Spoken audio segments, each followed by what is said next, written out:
NCL টি-20 grand launching হয়েছে রাজধানী 5 তারকা হোটেল প্যান প্যাসিফিক সোনারগাঁওয়ে। সেখানে গণমাধ্যমের মুখোমুখি হয়ে বিপিএলের অনিয়মের কারণে অভিযুক্তদের বিরুদ্ধে ব্যবস্থা নেওয়ার ঘোষণা দিয়েছেন বুলবুল। তবে বিস্তারিত ব্যাখ্যা দেননি তিনি, জানিয়েছেন কমিটির সিদ্ধান্ত অনুযায়ী ব্যবস্থা নেওয়ার কথা।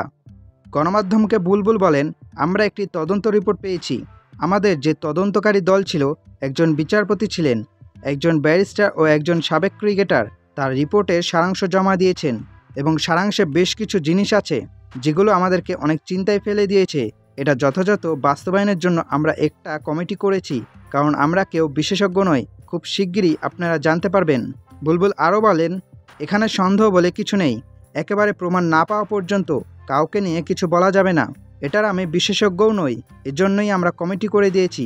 তারা খুব শীঘ্রই একটা রিপোর্ট দেবে, যে রিপোর্টের প্রেক্ষিতে আমরা অ্যাকশনে যেতে পারবো। প্রমাণ বলতে বোঝাচ্ছি, আমাদের কাছে প্রমাণ কিছু আছে, রিপোর্ট আছে, অনুসন্ধানের ফল আছে, কিন্তু অ্যাকশন নেওয়ার জন্য যে প্রক্রিয়ার দরকার সেই প্রক্রিয়ায় আমরা আসতে যাচ্ছি। এখানে একটাই আইনি প্রক্রিয়ায় সম্পৃক্ত, যে কোনো ভুল করা যাবে না। অভিযুক্তদের কারো নাম নেননি বিসিবি প্রধান। এটা এতটাই গুরুত্বপূর্ণ, ওই ক্রিকেটারদের জন্য, কিংবা কর্মকর্তাও হতে পারে, যে কেউ হতে পারে। আবারও বলছি, এখানে আমরা কোনো ভুল করতে চাই না, আমরা একদম যথাযথ পদক্ষেপ নিতে চাই। তবে আপনাদের কাছে আমার অনুরোধ, আপনাদেরও দায়িত্ব আছে খেলাটাকে সুরক্ষা দেওয়ার। যতদিন না আমরা ন্যায্য ক্রিকেট উপহার দেব, ততদিন ভালো ক্রিকেটার তুলে আনতে পারবো না, প্রতিযোগিতা বাড়াতে পারবো না। এটা আমাদের 1 নম্বর প্রাধান্য, খেলাকে সুরক্ষা দেওয়া।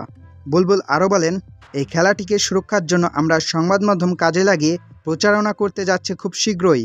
সেটা হলো যে, যেখানে আমাদের সরাসরি সুযোগ নেই, অভিভাবকদের জন্য, শিক্ষকদের জন্য, কর্মকর্তাদের জন্য এখানে বোঝানো হবে নৈতিক মূল্যবোধগুলো, বোঝানো হবে ধর্মীয় মূল্যবোধ, বাংলাদেশের আইন বোঝানো হবে। এসবের ওপর ভিত্তি করেই দ্রুতই আমরা প্রচারণা চালাবো, যেন দেশের ক্রিকেটকে আমরা সুরক্ষিত করতে পারি।